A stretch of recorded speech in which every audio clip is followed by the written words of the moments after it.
ರೈತ ಬಾಂಧವರಿಗೆ ಪ್ರಗತಿ ಚಾನಲ್ಗೆ ಎಲ್ಲರಿಗೂ ಆತ್ಮೀಯವಾದಂಥ ಸ್ವಾಗತ. ಇಂದಿನ ಹೆಸರು ಕಾಳಿನ ಮಾರುಕಟ್ಟೆಯ ಬೆಲೆಯನ್ನು ನೋಡಿಕೊಂಡು ಬರೋಣ. ಇನ್ನೂ ಯಾರು ಹೊಸದಾಗಿ ನಮ್ಮ ಯೂಟ್ಯೂಬ್ ಚಾನಲ್ ನೋಡ್ತಾ ಇದ್ದರೆ ಸಬ್ಸ್ಕ್ರೈಬ್ ಆಗಿ. ಇಂದು ಹೆಸರು ಕಾಳು ಯಾವ ಮಾರುಕಟ್ಟೆಯಲ್ಲಿ ಒಂದು ಕ್ವಿಂಟಲ್ಗೆ ಎಷ್ಟು ರೇಟನ್ನು ಹೊಂದಿದೆ ಅಂತ ನೋಡೋದಾದರೆ, ಹುಬ್ಳಿ ಮಾರ್ಕೆಟ್ನಲ್ಲಿ ಒಂದು ಕ್ವಿಂಟಲ್ ಹೆಸರು ಕಾಳಿನ ರೇಟ್ ಬಂದು 6,000ದಿಂದ 6,700 ರೂಪಾಯಿವರೆಗೆ ರೇಟನ್ನು ಹೊಂದಿದೆ.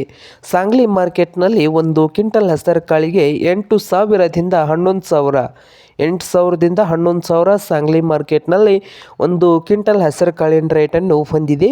ಹಾಗೆ ಲಕ್ಷ್ಮೇಶ್ವರ್ ಮಾರ್ಕೆಟ್ನಲ್ಲಿ ಒಂದು ಕ್ವಿಂಟಲ್ ಹೆಸರು ಕಾಳಿಗೆ 4,000ದಿಂದ 8,200 4,000ದಿಂದ 8,200 ರೂಪಾಯಿವರೆಗೆ ಲಕ್ಷ್ಮೇಶ್ವರ್ ಮಾರ್ಕೆಟ್ನಲ್ಲಿ ಒಂದು ಕ್ವಿಂಟಲ್ ಹೆಸರು ಕಾಳಿನ ರೇಟು ಇದೆ. ಹಾಗೆ ಕಲಬುರಗಿ ಮಾರ್ಕೆಟ್ನಲ್ಲಿ ಒಂದು ಕ್ವಿಂಟಲ್ ಹೆಸರು ಕಾಳಿಗೆ 4,200ದಿಂದ 7,100 4,200ದಿಂದ 7,100 ಕಲಬುರಗಿ ಮಾರುಕಟ್ಟೆಯಲ್ಲಿ ಒಂದು ಕ್ವಿಂಟಲ್ ಹೆಸರು ಕಾಳಿನ ಬೆಲೆಯನ್ನು ಹೊಂದಿದೆ. ಇದು ಇಂದಿನ ಹೆಸರು ಕಾಳಿನ ಮಾರುಕಟ್ಟೆಯ ಬೆಲೆ ಆಗಿದೆ ನೋಡಿ ರೈತರೇ.